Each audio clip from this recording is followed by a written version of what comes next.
pabagsakan mo si Inday para ang anak niya at siya ay makulong. Ha ha ha ha. Wala hindi mabasa.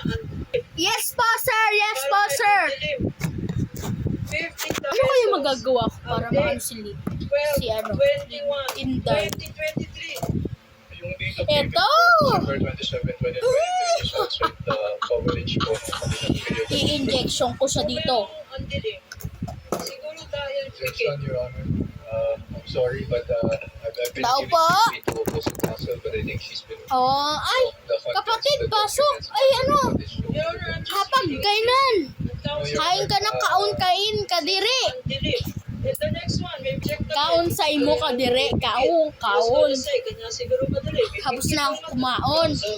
Kaon kadiri, kaon kadiri ka singgari. Yes. Come on! Inday hipag-hipag yan. Ay, kadiri ka talaga? Sige na. Lalabas, pupunta na ako dyan. Kadiri, ay ka na. Kadiri. Hi, Kadiri. Ito na ba yung anak mo? Si, Inday, Kadiri? Dito ba?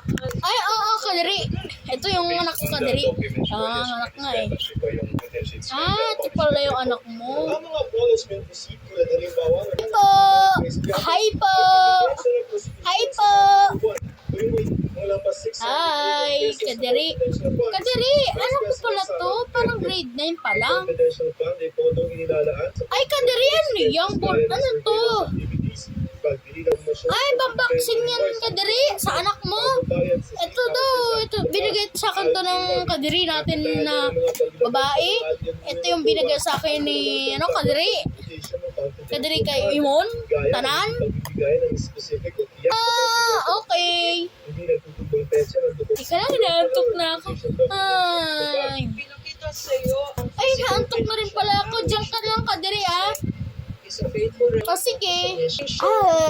Ano ang observations? Mapababagsak ko na. Si Inday. Ha, ha. Hindi po siya compliant to the joint circular Abangan. dahil yung first code which is the program Kinabukasan! the OBP Tulong! specific confidential activities na Tulong! gagawin ng item 4.2 of the joint circular. Porkit Kadiri ko ang mama mo, hindi mo ko matutularan sa aking kaibigan mo. Bakit mo napansin? Isang ano ko lang dito sa lumang remote.